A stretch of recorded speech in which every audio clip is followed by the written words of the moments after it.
78. Ukisoma kanuni yetu ya umoja wa vijana wa Chama cha Mapinduzi, kuna kitu kinasema pale, moja majukumu na madhumuni ya kuonyesha jumuiya hii ilikuwa ni kusimamia na kutetea maslahi ya vijana katika nchi hii. Lakini vile vile ningependa kurejea kauli ambayo alizungumza hayati baba wa taifa Mwalimu Julius Kambarage Nyerere. Aliwahi kusema hatuwezi kutatua matatizo yetu au changamoto zetu kwa kuyafumbia macho tukiamini kwamba hayapo. Sasa kuna mambo yametokea katika nchi yetu na vijana wenzetu wamekuwa wakitoka hivi siku za karibuni wakipaza sauti, na vijana wengine wa mkoa wa Mwanza. Katika kipindi kama cha wiki mbili zilizopita, wiki tatu, nimepokea simu nyingi. Kama ambavyo mnafahamu, serikali ilitangaza ajira za walimu hivi karibuni, na watu waliapply, waliweza kuomba hizo kazi vijana, na wakaenda kwenye usahili, na mchakato bado unaendelea. Kwa kipindi cha muda kama wa wiki mbili zilizopita, nimekuwa nikipokea simu nyingi za vijana wengi kwa mkoa hususan wa Mwanza wakielezea jambo hili na wakihitaji niweze kulifanyia kazi na kuwasaidia. Sasa sisi kama umoja wa vijana wa Chama cha Mapinduzi mkoa wa Mwanza tumewasikia vijana wenzetu. Juzi nafikiri mwezi huu kama sio mwezi uliopita, kuna kundi la vijana wanajiita NETO, kirefu chake wanajiita kwamba Non Employed Teachers Organization, waliweza kufanya mkutano na waandishi wa habari pale Dar es Salaam. Sasa sisi kama umoja wa vijana tuliwasikiliza vizuri mkoa wa Mwanza, tunawaunga mkono. Tunaunga mkono harakati zao, tunaunga mkono mawazo yao. Kwani kama vijana wana haki ya kupigania maslahi yao katika nchi yao. Lakini sio hao peke yake. Maana wale walikuwa ni kada ya walimu. Lakini unapozungumza changamoto ya swala la ajira, sio walimu peke yake. Wahandisi, madaktari, na fani mbalimbali nyingine, hiyo changamoto imekuwa ipo. Kwa hiyo jukumu letu sisi, kwa sababu vijana wenzetu wa mkoa wa Mwanza wamekuwa miongoni mwa wahanga wa jambo kama hili, basi tuna wajibu wa kuwasemea na kutetea na kupigania maslahi yao. Sasa licha ya hao peke yao, kwanza ningependa kuwakumbusha nchi yetu, ukifuatilia taarifa kutoka TCU, Tanzania Commission for University, tuna vyuo vikuu takriban 50. Lakini nchi yetu inatoa programs za vyuo vikuu karibia 2193. Sasa unaweza kuona ni vijana wangapi ambao wanakuwa enrolled admitted kwenye vyuo vikuu. Lakini vile vile ukifuatilia taarifa ya TCU vile vile wameweka wazi. Kwa mfano mwaka wa masomo 2023-24 vijana karibia 133 walikuwa admitted kwenda kujiunga na chuo kikuu kwa ajili ya kwenda kusoma masuala ya bachelor degree, shahada ya kwanza. Sasa unaweza kuona ni vijana wengi ambao wanakwenda vioni na kwenda kwa ajili ya kusoma. Na wengi wana matamanio ya kwamba na wanaamini ya kwamba baada ya masomo yao basi wanaweza kupata ajira katika nchi yao na kuweza kufanya nini? Kuwa wazalishaji na kukuza uchumi wa nchi. Sasa hii changamoto tumesema tuizungumzie, tuwaunge mkono vijana hawa, tuwasaidie, na tunatamani tuone serikali ikiweza kufanya nini? Kulifanyia kazi. Lakini jambo la pili la msingi, tunalo ombi, mimi kama mwenyekiti mmoja wa Chama cha Mapinduzi mkoa wa Mwanza, ninalo ombi kwa serikali, lakini vile vile naomba nishauri serikali. Moja, nimesikia hivi karibuni alizungumza waziri wa utumishi na management wa umma Mheshimiwa Simbachawene, alizungumza kwamba wale vijana wamepanga kukutana nao hivi karibuni Dodoma na waziri husika. Sasa tunatamani kuona kikao hicho kiwe productive, ili vijana hao wakitoka hapo waweze kupata suluhisho ya changamoto zao. Lakini pia nyuma nishakusikia vile vile kuna kipindi kingine naibu waziri nafikiri wa TAMISEMI alikuwa anazungumza bungeni wakati anajibu swali kuhusu uhaba wa watumishi katika nchi yetu. Alitoa pendekezo kwamba watatoa room kwa wakurugenzi wa halmashauri ikiwezekana waweze kuajiri ajira za mikataba. Kwa nina wiwa kusema ya kwamba ninatamani kuona mawazo hayo moja na ndugu yetu ya naibu waziri, Mheshimiwa naibu waziri dada yetu Zainab Katimba, tunatamani kuona ya kwamba yawe maelekezo ili kuweza kupambana na changamoto hii.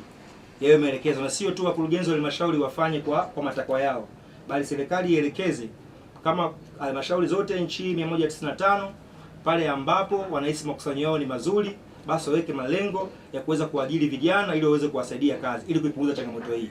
Lakini mbili, juzi pia Mheshimiwa Simbachawene alikuwa anaongea na wakurugenzi wakuu wa taasisi za umma, aliwashauri kwamba katika taasisi ambazo zinaonekana kwamba wanahitaji workforce, basi wenyewe waweze kuajiri vijana vile vile.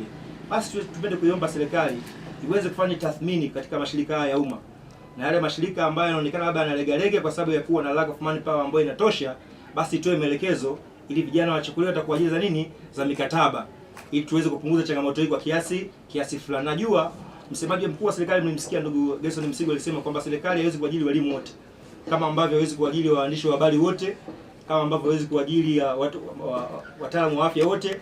Ni kweli, lakini na imani kuna measures ambazo zikichukuliwa zinaweza zikaenda zikapunguza changamoto hii kwa kiasi fulani. Sasa nini tahadhari? Nini changamoto ya kuwa na vijana wengi wasiokuwa na ajira katika nchi? Sababu inawezekana tunakaa tu kila siku tunaona vijana wanakwenda vyuoni, wanasoma na maliza. Ukifuatilia rekodi za TCU Tanzania hii, kwa mwaka zaidi ya vijana 50,000 wanahitimu chuo kikuu. Sasa fikiria kwa mwaka vijana 50,000 wanatoka chuo, zaidi ya 50,000 wanahitimu vyuo vikuu. Na miaka inakwenda unakuwa na vijana wengi ambao uko mtaani ambao wapo. Sasa nini madhara yake? Moja, kuna uwezekano mkubwa serikali ikapata financial loss. Hapa namaanisha nini? Ukifuatilia historia ya kuanzishwa kwa bodi ya mikopo ya elimu ya juu, bodi ya mikopo ya elimu ya juu imeanza mwaka 2005. Wakati inaanza mwaka 2005, kipindi hicho walikuwa wanahudumia wanafunzi 20,000 peke yake. Lakini as we speak, as of now, wanahudumia karibu wanafunzi 70,000 kwa kila mwaka wa masomo, wanafunzi wanaojiunga vyuo vikuu. Sasa fikiria, wameanza mwaka 2005. Mwaka 2005 bodi ya mikopo walitenga mpaka sasa wameshatoa takriban trilioni 5.6. Lakini fedha pekee ambayo imeweza kuwa recovered, ambayo serikali imeweza kurecover ni trilioni 1.5. Sasa piga hesabu, ni vijana wangapi ambao wametoka vyuoni wako mtaani, hawana ajira, walisomeshwa, hawajarudisha hiyo fedha. Maana yake serikali ipo katika hatari ya kupata financial loss. Kwa hiyo kuwatafutia vijana hawa shughuli za kiuchumi ambazo zitawaingizia kipato, maana yake tunakwenda ku rescue situation. Lakini vile vile tunayo mategemeo. Tumeona jitihada za Mheshimiwa Rais, kila mwaka serikali inatoa fedha nyingi kwa ajili ya wanafunzi kuweza kusoma. Kwa hiyo tuna imani vijana ambao tayari wameshahitimu chuo wakipata shughuli za kufanya za kiuchumi wanaweza kulipa hizo fedha bodi ya mikopo, na vizazi vijacho vile vile vikaanza kunufaika na fedha hizo kama ambavyo hivi sasa sisi tumeshanufaika nazo. Lakini tahadhari ya pili ni nini? Tahadhari ya pili, tunapokuwa na vijana wengi ambao wana shughuli rasmi ya kuingiza kipato katika maisha yao, tunaweza kuwa na issue inaitwa uhalifu. Ndugu zangu, sisi tunaelewana, tunapoongeza uhalifu mtaani kwetu, shangaa wizi umeongezeka, vibaka umeongezeka, kwa sababu tuna vijana ambao hawana shughuli rasmi ya kuingiza kipato. Nitawaambia tu kitu kidogo chepesi, nafikiri mnafahamu. Nafikiri kwa ni mwaka 2011 kama sio mwaka 2012 kama sio mwaka 2013, serikali ililisha utaratibu wa kujiunga na Jeshi la Kujenga Taifa kwa mujibu wa sheria kwa vijana wote ambao wanatoka kidato cha 5, kidato cha 6, wanaanza kidato cha 6. Mwenyewe nilipata bahati ya kwenda miaka hiyo. Sasa fikiria vijana ambao wanamaliza shule form 6 unawachukua kabla ya kwenda chuo kikuu, unakwenda unawapa mafunzo ya ukakamavu, unawapeleka shule, wakitoka shule hawana shughuli ya kufanya. Maana tutakuwa tuko katika hatari hapa. Inawezekana tukaenda kwenye hatari kubwa. Lakini vile vile jambo la tatu, ndugu zangu, nafikiri mnafahamu, kufikia ripoti ya World Bank imezungumza wazi, miongoni mwa nchi ambazo uchumi wake unakuwa kwa kasi, Tanzania ipo. Uchumi wetu unakuwa kwa 6% mpaka 7. Sasa vijana, unapokuwa na vijana wengi ambao ni skilled, wana maarifa lakini hawafanyi shughuli za uzalishaji, maana yake wanakwenda kuwa tegemezi katika serikali. Kwa hiyo tunaamini serikali ikitoka ikaja na majibu ya haraka namna ya ku rescue situation na kuwasaidia wa vijana, basi tutakuwa tumeisaidia taifa letu na tutakuwa tumeisaidia nchi yetu na tumeisaidia vijana wao kama wenyewe. Lakini jambo la mwisho, tahadhari ya mwisho ni nini? Sisi ni Chama cha Mapinduzi. Huu mwaka ni mwaka wa uchaguzi. Hawa vijana ni voters. Tunategemea waje watupigie kura, tuchague. Wamchague mgombea wetu, wachague wabunge, wachague madiwani, tunataka Chama cha Mapinduzi. Kwa kuna haja ya haraka sisi kama vijana kuna haja ya haraka serikali kuweza kuifanyia swala hili kazi ili kuendelea kurudisha imani kwa vijana kwa Chama cha Mapinduzi. Na ndio maana leo nimesema kama mwenyekiti mmoja vijana Chama cha Mapinduzi mkoa wa Mwanza, kuna kwa sababu vijana wenzangu wa Mwanza walikuwa wamekinitafuta tangu mchakato huu wa ajira za walimu umeanza, nimesema nitatoka nitalizungumza ili tuweze kupata suluhisho. Lakini mwishoni kabisa, napenda kumalizia.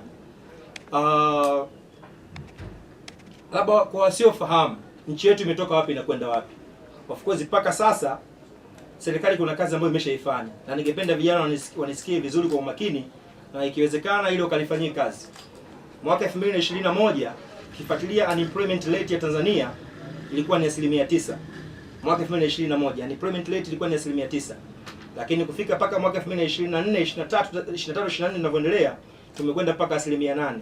Kwa serikali ya awamu ya 6 Daktari Samia Suluhu Hassan imefanya jitihada kubwa za kuwawezesha vijana ili kupunguza changamoto ya ajira. Na nitatoa mifano. Leo tunavyozungumza kuna kitu tunakiita small and medium enterprises au wajasiriamali wadogo, wa chini na wakati. Sasa vijana nini wafanye katika kipindi ambacho serikali tumeshaiomba ifanye na imesema inawaita na kwenda kuzungumza nao, na tumeona tumeshatoka kwenye 9% mpaka 8%. Sasa vijana nini wafanye? Serikali imetenga fedha za kutosha kwa ajili ya kuwezesha vikundi vya vijana waweze kuendesha shughuli za nini za kiuchumi. Kwa ningependa vile vile kuchukua nafasi hii kuwashauri vijana wenzangu wote, wakati ambao tunasubiri serikali iweze kulifanyia kazi swala hili kazi, basi tujitokeze tukatengeneza vikundi katika halmashauri zetu, tuchukue fedha za mikopo za 10%, tuanze kujikimu na kuendesha shughuli za kiuchumi na tujenge taifa letu la nini la Tanzania. Kwa wasiofahamu nchi yetu ya Tanzania kupitia ujasiriamali peke yake, hizo small and medium enterprises, tunazo small and medium enterprises takriban milioni 3 na ambazo zimetoa ajira kwa vijana takriban milioni 5, na hizo zina contribute national economy GDP yetu kwa asilimia mpaka 30. Unaweza kuona kwa kiasi gani ambavyo vitu hivi vinasaidia kukuza uchumi wa taifa. Kwa hiyo niombe vijana, japo tunataka serikali itupatie ajira, basi kipindi hiki ambacho tunaendelea kusubiri wanaendelea kulifanyia kazi, basi na sisi tujitokeze tukatengeneza vikundi, tutumie hizo fedha mikopo za halmashauri za 10% ili tuweze kuendesha shughuli zetu za nini za kiuchumi. Mfano mzuri mnaweza mkaona juzi halmashauri ya wilaya Ilemela ilitoa takriban bilioni 1.3 kwa ajili ya kuanzisha vikundi